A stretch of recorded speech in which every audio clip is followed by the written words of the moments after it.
I just wanted to make sure that you listeners are listening to the Drapedomaniac podcast on doayamedia.com. You are, right? Peace, family, and welcome to this edition of the Drapedomaniac podcast. This is Ayapo Yapa, the HDIC, that is the head Drapedomaniac in charge, and I'm here with my lovely wife, Angela. Hello. And we're here to have conversations on how to get off this plantation. Now, you know what? I've for years been having people to tell me that I need to mind my own business. Stay in your own lane. And stay in my own lane. Keep your own side of the street clean. Exactly. And have you heard those expressions? Yeah, I have. Okay. And I think that I'm finally going to heed that advice. But not quite in the way that you might think. When I said I'm going to start minding my own business, as I had told Angela, minding my own business means that from now on, not that I've been deep into it anyway, but from now on, I'm not going to be about all this. Hey, can you hold on for 1 second? Mm-hmm. I don't know if you can hear it, but the people are landscaping outside. Our gardeners are out there working. So if you hear noise, just please forgive us. Right. And we were going to try to wait, but it looks like they're going to be out there a while. So thank you for that. Anyway, I'm no longer going to be about trying to figure out why white people do what they do, what can be done about all this different stuff. You know what? It's just, to me, it's just a waste of time. And I got better things to do and more important things to do than try to figure them out. I think I have the concept, or I get the concept. So, Angela, what do you think of that? I think it's going to be a relatively short podcast, because I agree. But I mean, the only thing, I guess the thing that I would add that I think is challenging is that I think that there is a system in place designed to keep drawing us back in, drawing us back in, drawing us back in. And I mean drawing us back in, drawing us back in, drawing us away, drawing us away, drawing us away from focusing on what we need to focus on. Right. So, I think that it can, when I notice myself being drawn away, I just take a breath and refocus on what's real and what I can do. Mm-hmm. And then I think just in personal relationships, I have definitely noticed that sometimes when I get frustrated about my own life and frustrated about things that are not moving for me, then my attention gets focused outward.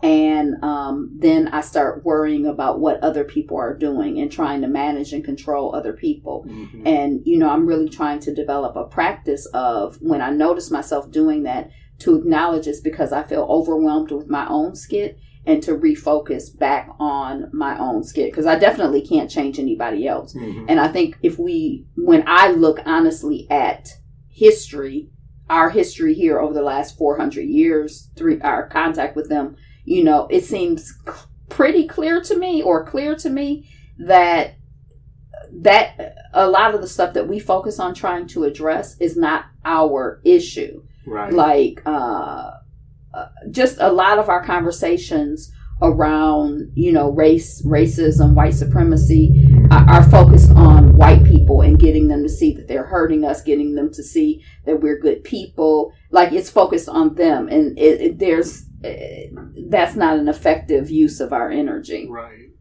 And that's part of it is that we see, or from what I watch, I'm constantly seeing shows and commentaries and so on where people are talking to white people. There's just it seems like there's just been always this thing of, if we could just get them to understand A, B, C, or D, then that will either solve the problem, or it'll be a first step to solving it, or whatever.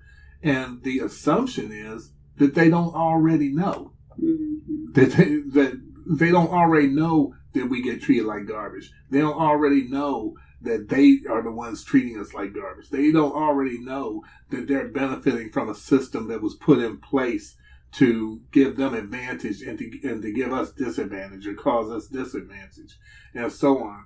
And they will let you waste all your time explaining this to them. And then by the time you realize or you're onto their game, you're like 93 years old on your deathbed. And you've wasted 93 years trying to explain something to someone that they already know, when you could have just been going on about your own business. Mm-hmm. And I do feel like our work as Black people, not a work that we chose to do, but the position that we find ourselves in, the position that white people have placed us in, the situation that we're in as Black people, it's a big ASS job. It's a big job. It's a big job to figure out how to get out of this mess. It's a big job to figure out how to get free. It's a big job to figure out, how to separate. And so I don't deny that. And I think that there is something comforting or maybe something reflexive. And then when you feel overwhelmed by a big job, focusing on something, focusing outside. But yeah, our best use of our energy is on us, because we need it, and it ain't gonna have no impact on them anyway. Other than as vampires, the more we're focused on them and not focused on getting away, the more advantageous it is for them, because they have our energy to use, and we're not using our energy to get the hell away from them. Right. What writer was it that you told me I'm about? looking that up now. It's Toni Morrison who said it. Yeah, that's it. But I don't. You look it up too, babe. But she said something to the effect of, something about us proving our value, our value, and wasting our lives. Well, while you're looking that up. Oh, baby, you gotta. I'm on my phone. You're on your computer. But go ahead. I'll keep looking. Okay. While you're looking that up, I just wanted to mention that part of this conversation even started because of yesterday. There's been so much talk about the Tulsa race massacre and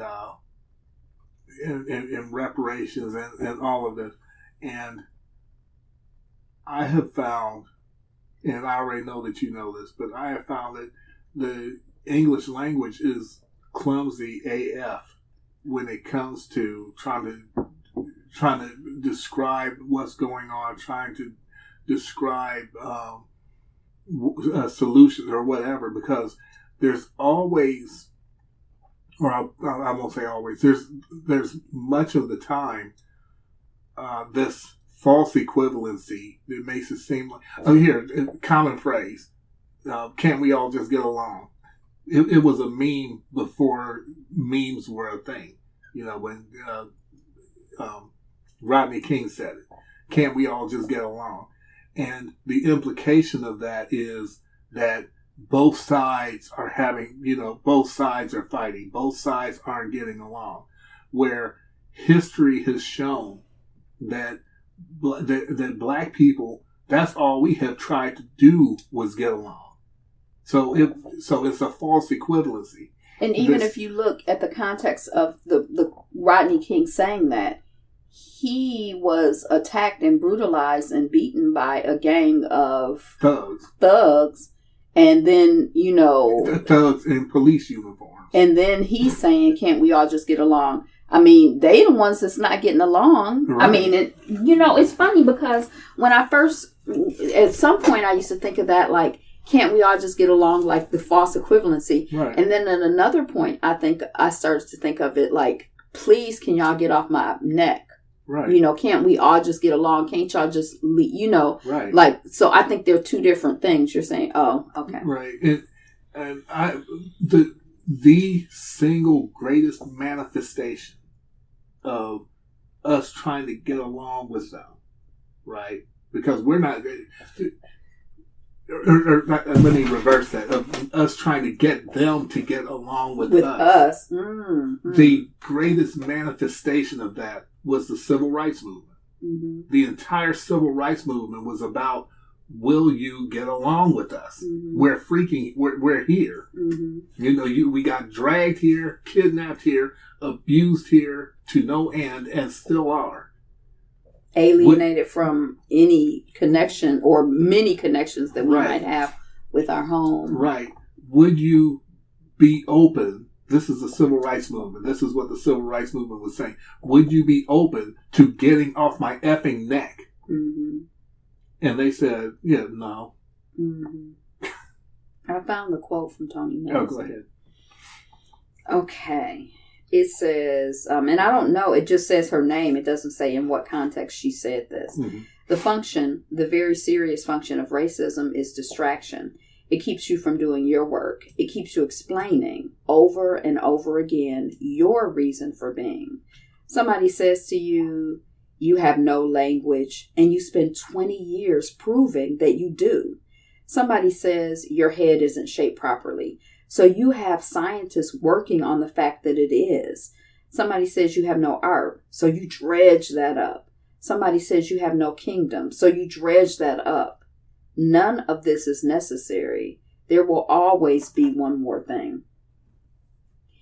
But I feel like when I heard it, she, or maybe I just went someplace else. But it's like, yeah, you spend your whole life, doing research to prove to white people that black people are valuable. Right. We spend our whole lives trying to show, that we're good people, that we're kind people, that we're hardworking, that we aren't drug users, that we're respectable, that we're clean, that we're intelligent, that we're that we can add value. And for me, as per the title of the thing, I'm done with that. I've been done with it. But I'm just saying I'm done with that. Okay. And I'm just gonna mind my own business. Yeah, because I definitely have plenty of work to do. Right. So right. It's not like there's a shortage of stuff for me to work on. Right. And you would have those who would say, well, we need to get along with white people, and we need to we have to live together. So no, we don't. I mean, you might have to exist within the same physical space. Yeah, I get that. And I feel like minding your own business is, you can't, like, I can mind my business, and you and I can get along well. Sure. You're a grown adult. Right. And I need to mind my business, and you need to mind your business. Right. And we can be, so they're not mutually exclusive. Right. Yeah, that's the thing. I'm not saying that if I see a white person, I'm not going to speak to them, or that I wouldn't even hold the door open for one if they were walking in the door. I'm not talking about that stuff. I'm talking about this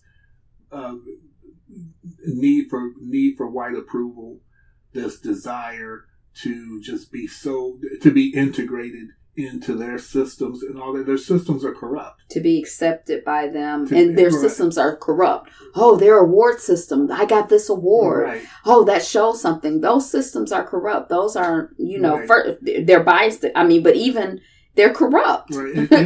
It came out that this is a little bit of a side note, but it's still on the same subject. It came out that Bill Gates was trying to buy a Nobel Prize, right?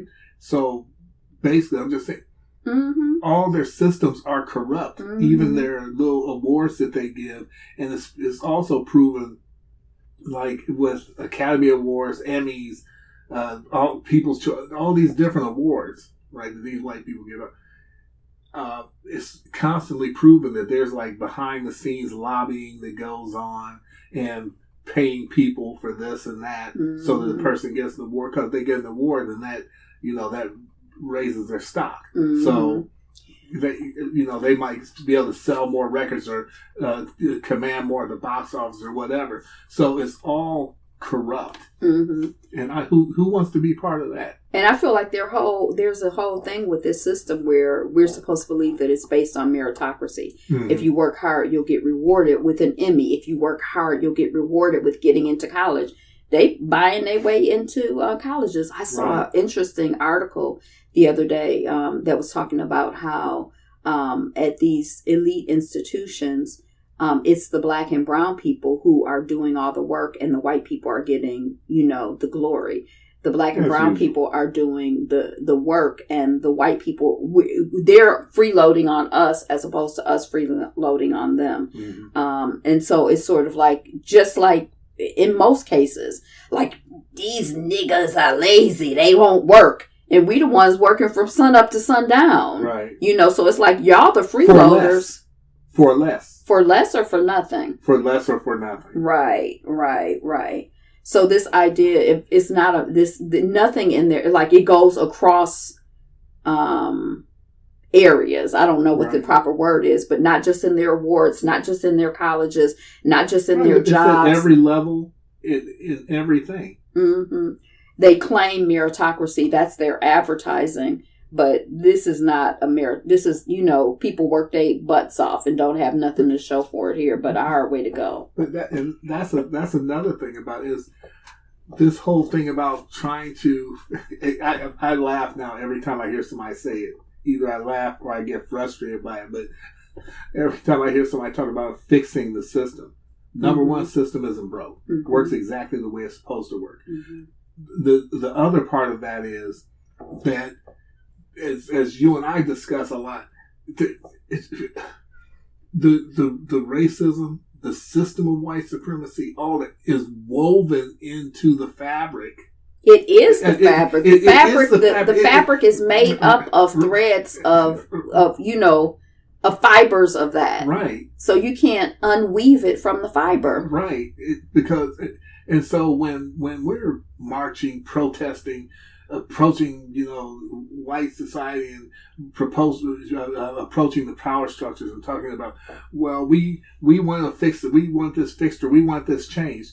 You are literally telling them to make their system stop working. Mm-hmm. You're telling them, we want you to stop making this work in your favor, mm-hmm. and stop making it work against us. Mm-hmm. Stop making all your money the way that you're making it. Stop getting all the clout the way that you're getting. We're asking them to change their life, but not only just change their life, but to put themselves at a disadvantage. Mm-hmm. Who is going to do? I wouldn't do that. And I don't know if I would do it or not. It depends on the context. But I feel like they have a whole 400-year intricate system of putting themselves at an advantage and putting you at a disadvantage. Right. And so if I've spent why would I? That's my society's life's work. Why would I? That's who I am. Why would I not be me? Why would I not do me? And for me, that is a $64,000 question. Why would I do that? Right. Anytime. If anybody who is if anybody can explain that to me, then I'll say okay. And explain it in a way that you make it make sense to me. Other than that, my question is always going to remain, well, if you're saying, well, you need to change this system or fix this system or do this or give our people advantage, but why would they do that? That's the question nobody ever answers. Right. Asks or answers. And then on the subject of minding your own business, first of all, it's a useless task. Right. But minding my own business, me trying to focus on getting you to be somebody other than who you are is not minding my own business. Right. I need to focus on being my best self and living my best life and trying to figure out how to get free and be free and live free day in and day out. Exactly. And another aspect of because I think the things that trip our people up is that, well, none of it is our fault, number one. Mm-hmm. But the other part of it is that we live here. We were born and raised here. We speak English. We know the ins and outs of the country and so on, as far as just, getting around, public transportation, going to the store, just that we live here. Mm-hmm. And just like again, Angela and I have a lot of discussions all the time. But if someone's breaking into your house, what do you do but call the cops? What else you gonna do? If something happens and you end up in court, what you gonna do but try to get a decent attorney or try to prove your innocence or what. In other words, you're in this system. What you gonna do? And so that's part of like I said, minding your own business is like saying this system wasn't built for me. This system was built against me, and I need to figure out how to get away from it. Mm-hmm. And that's where I'm going to put my time, effort, and energy. No more time, effort, and energy will I put into trying to figure out how to get along in it or integrate into it. My time, effort, and energy is going to be spent on figuring out how to get away from, which that could be a lifetime pursuit. But that's where... Definitely. I mean, it's a big job. It's a big job. I mean, no doubt about it. It's we have, thanks to them, we have our work more than cut out for us. Right. And I mean, you have this thing where, or I notice a lot of times, there's some frustration level, like, why can't I? Because this is what I would like to spend my life doing. Mm-hmm. I would like to spend my life and my energy, and I would have liked to have been able to spend my life and my energy, thinking about astrology, looking at the stars, listening to the ocean, being around children, just, their pure energy, supporting them and growing and developing into their best selves. Mm-hmm. But, because of the situation that I was born into, I don't necessarily have that luxury. Mm-hmm. A lot of times I've been forced, like it's kind of like, if I was a woman who was, if someone rapes you, then that means that some of your time and energy gets redirected to dealing with that. And it's a lifelong, it can be for many people a lifelong issue of kind of dealing with that, processing that. Right. And, so your trajectory gets changed. I feel like as a people, our trajectory this is our trajectory. It's like you have to play the hand that you've been dealt. This is the hand that I've been dealt. Right. I just now thought about this minute, but like the vignette that we watched the other night, where it was reading from that devil's diary or journal, where he kept discussing or talking about what he was doing to these black people that he was coming across as he went across the African continent, slaughtering black people, and for colonization and enslavement purposes under Leopold for a time. But he was constantly writing about, these women were drying banana skins. These children were playing and running. These men were walking with bamboo or whatever to build. In other words, they were minding their business and they were being about their business, right? And I just now realized something. We, because of what they have done, have gone from a people who do things. We think that we do things, right? And I've already said before, we a lot of times we think we're being proactive. We literally cannot be proactive. Everything that we do is a reaction to what they're doing. Mm-hmm. So another part of that is that we've gone from a people who do things to a people who are constantly trying to keep something from happening to us. Mm-hmm. I'm trying not to get shot.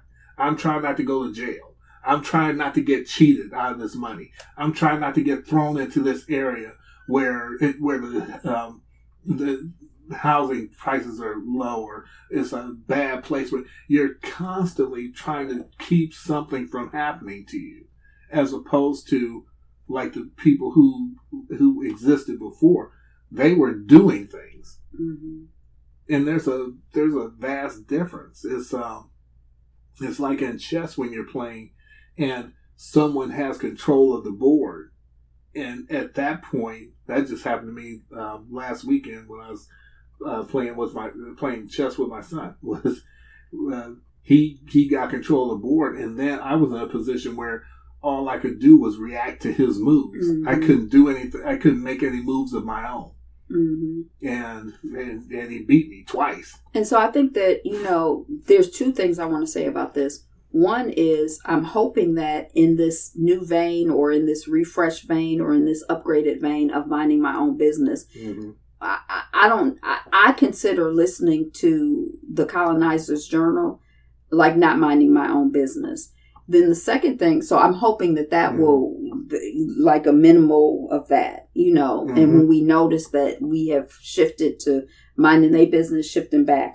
But then the other thing is keeping your, because I feel like we are, if we looked at it, use the metaphor of the chessboard, I feel like we are, it's going to require all of our massive intelligence and creativity and wit and our ancestral help. It's going to require everything for us to, in 100 years, 50 years, 200 years, 300 years, 400 years, to be in having a different story. I wanted to say this. And so, I feel like we are abundantly blessed with lots and lots of resources to use. Oh, absolutely. But all of our resources are actually required for us. We don't have a lot of resources or any resources to spend on them.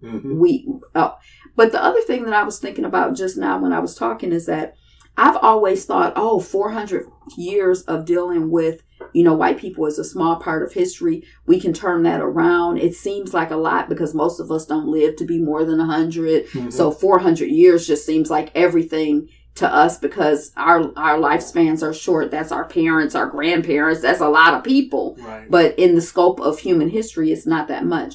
But we have this kind of ongoing mini conversation about the untouchables in India. And when I was reading something about them the other day, and it seemed like I read that they had been the untouchable class for 1,000 years, or there's something going on. It was a much longer span of time than I was. Just shocked to see that and upset and offended because I feel like we must move forward and move out of this. I'm just horrified to imagine that, in 500 years we'll be having the same conversation or be in a worse situation than we are now. I think that at some point, you have to give up hope. I did a podcast. I think it's something like The Beauty of Nihilism or something like that. But where you just literally just throw your hands up and say, okay, I give up. This isn't going to work. And then you just throw it out. It's like a bad relationship. And you're like, yeah, I'm done. This isn't going to get any better. You're not going to change. Even if you do change, I'm done. I'm done. You can literally actually change, but I'm done with it. I'm done with it. Best wishes to you in whatever life you're going over, but I'm done. And a component of that is just knowing some history and looking at the fact that I was just reading an article about. Wait a minute, hold on, I'm going to say the name of it because it's. There was something you said that I wanted to respond to while you look up that, but I can't remember what it was. You were saying you were using the metaphor of being in an abusive relationship and saying, I'm done. But it was something in there that I really wanted to get at, but now I done lost it. Did you find your article? Yeah, but just the whole fact of even if you change, I'm done. It doesn't matter. It's over. And this is what I wanted to say.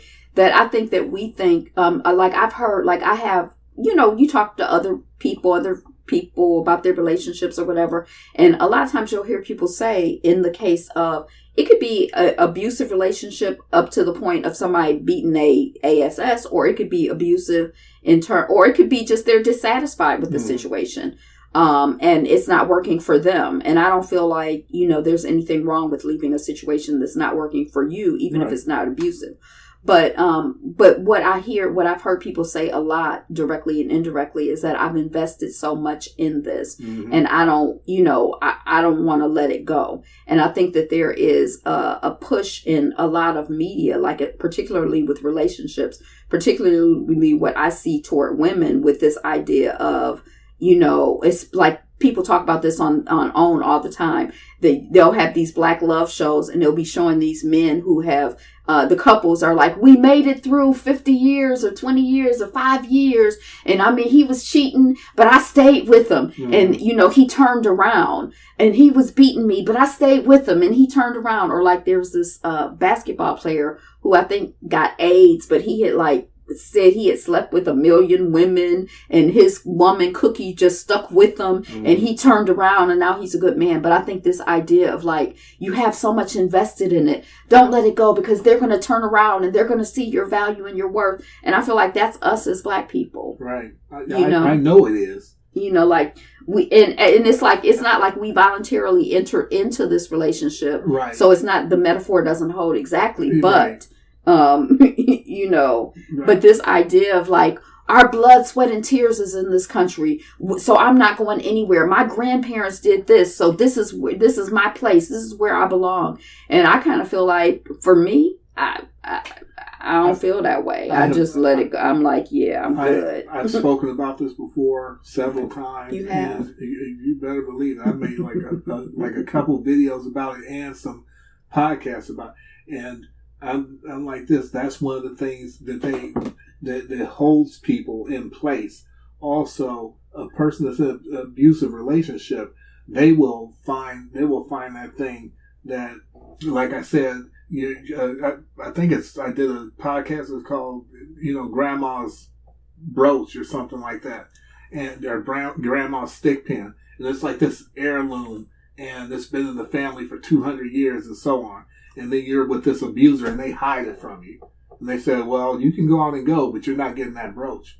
And so the next thing you know, the person's considering staying because they're just refused to leave without that brooch. And I'm like, at some point, it has to become, you know what, keep it.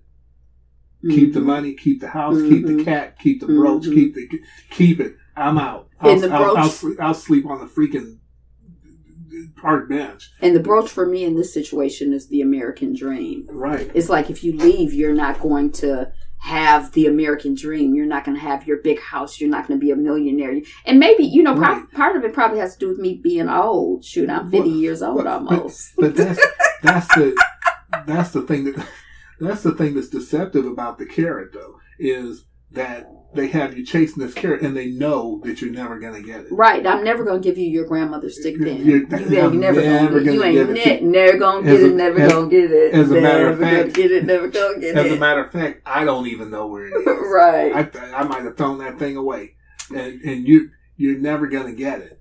And so you're stuck there, trying to stand in this messed up crap, trying to hold on to something or hope for something. But that's not going to happen. And as I was about to say about knowing the history of it, when you're dealing with liars, there's no way possible to get your feet up under you. And so even if the United States got to where it said, well, we'll give you reparations, we'll discuss it, we'll do this and we'll do that, or the other case where everything's going to pot for everybody, which is what I see now. And I'm talking about black people and white people. So going to pot. And they're talking about, well, we need to come together and join hands and fight until we fix this system, and then we can fix the other problems. I say to that, this is what I was about to read. There's an article called, "It's Not Just Trump. The U.S. has always broken its treaties, pacts, and promises." And there were, I think, 379, I think, or 739 treaties that the United States made with Native Americans. And they broke all of them except one. They kept one? All of them. They either broke them or didn't ratify. Or they honored one. I'm surprised by that. Right. I never heard that. I was surprised when I saw that. Which one was it that they honored? Hold on. The reservations. We'll set up reservations for y'all. Yeah, right. It's let's see. Anyway, okay. I didn't mean to derail you. I was just. Oh no, that's all right. It's 374, not 700. So it's 374, and they only didn't break or failed to ratify one. And then it talks about the Treaty of Versailles, International Labor Covenants, Geneva Agreement, International Covenant, blah, blah. It just goes on and on and on. And basically, this country does not keep its word as a practice. Right. So in all this, we're trying to get reparations. We're trying to integrate.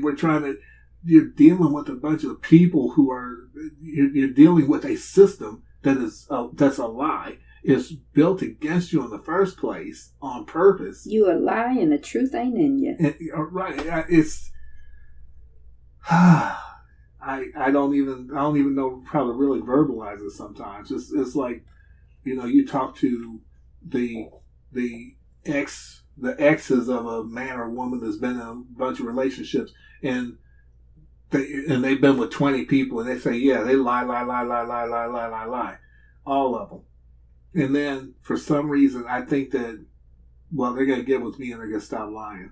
Mm-hmm. It doesn't make any sense. And you don't even have to look at the exes a lot. I mean, I feel like we could look at 400 years of history and get the point. We could look at 50 years of history and get the point. Right. We could look at 5 years of history and get the point. I feel like the nature of what something is, the essence is there. The essence is there. Mm-hmm. So whatever framework you choose to look in, we choose to look in, if we're willing to, we can see, the truth of them. But again, it turns back to us.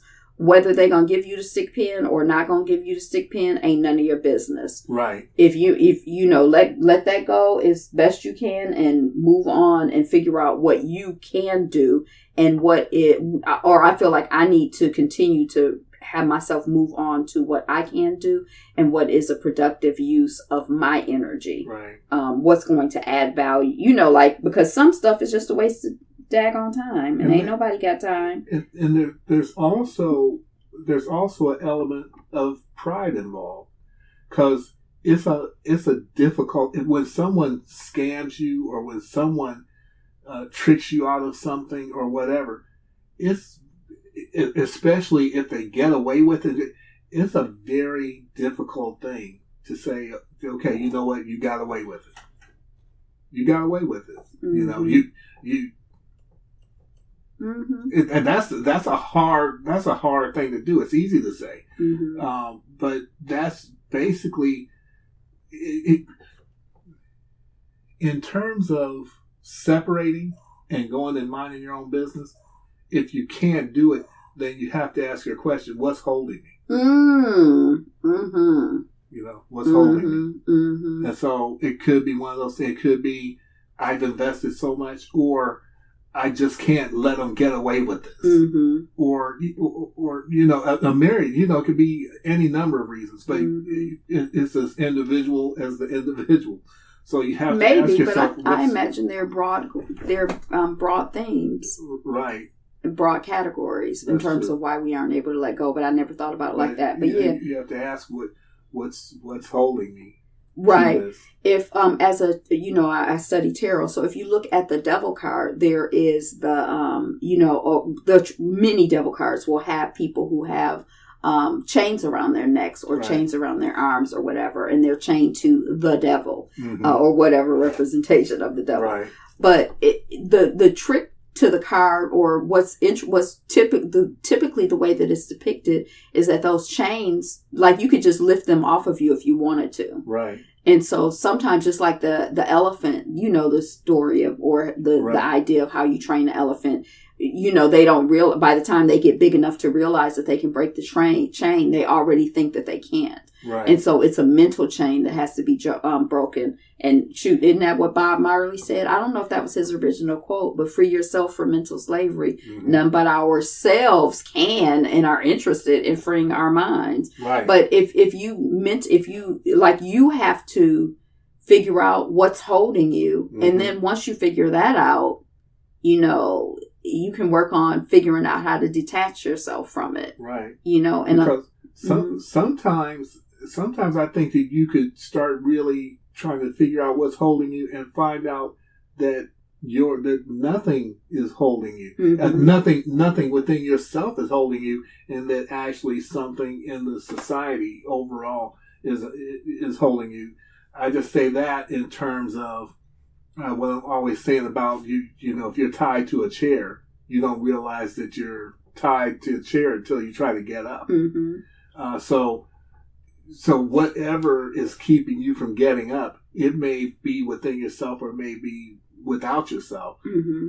If it's within yourself, that's actually the ideal situation, because if you're all that's holding you, then all you have to deal with is yourself. Which is still a big job. That's a big job. But it's not as big a job as if you're, as if someone else is holding you. Mm-hmm. So that's where I'm going. That's where my mind is. Minding my own business. So what's holding? What are we attached to? What's keeping us attached to other people's business, and how can we let it go? Right. Or others, how can we stay focused on ourselves and our business? What's our business, and how can we mind it? For me. Oh, I thought you were winding down. Oh, you look like you're about to open back up. I am, but for me, the one thing that I do find a little tricky to navigate is that having been in the military and just understanding war, there is something to be said for knowing what your enemy is up to and what they're doing, because you can go on about your business, but if somebody's watching you or has their eyes on you or is making plans against you without you knowing, then that's going to be that can cause a problem. Mm-hmm. So you do have to know what they're doing. Mm-hmm. So I guess has to be this balance between mm-hmm. knowing what's going on around you. It's like living in a place, mm-hmm. a country or whatever. You don't have to be in fear of everything, but you do have to be cognizant of what's going on mm-hmm. around you. So mm-hmm. I guess it's a kind of a little balancing act there. Mm-hmm. But as far as voluntarily just feeding on oppression porn or being concerned about what white people are doing or having concerns about integrating or quote unquote taking back what's ours, all that stuff you can just let go. Mm-hmm. And I think if we look at a lot of our ancestors, we can acknowledge the fact, if you look at Tulsa or a lot of Black communities out there, people were more or less just minding their own business and living. Right. And so I think we have to take that minding our own business and living to the next level with awareness of the context that we're in. So it's sort of like we do need to continue to build, but there is something to be said for, understanding, like I guess in the art of war, I don't know, but they say know the terrain, know your enemy. Mm-hmm. I mean, knowing your enemy isn't the whole story, but there's, that's definitely part of how we have to analyze things. Right. So I got to go to the restroom. But are we finished? But you need some rest? Yes, I need some rest. My bladder needs some rest. It's been holding. Okay. Smart bud. I had something else to say, but I lost it. So that's I'm sorry. Oh, it's all right. It's all right. So I hope you got something useful out of this. A lot of times we're probably preaching to the choir, but we don't know that. And these are things that I'm just now starting to get a revelation about. And again, just minding my own beeswax and spending my time more constructively on getting loose and getting free of this system and getting off this plantation. So I guess that's about it. Thank you for listening to this edition of the Drapetomaniac Podcast. This is Ayapo Yapa, the HDIC. That is the head Drapetomaniac in charge. Again, with my lovely wife, Angela. Hey. Wishing you peace and blessings, sanity, safety, and security through separation. Until next week at this same time, we'll see you on the run. Peace. How many times did I peek? And you didn't peek once. You want to do one real quick? No.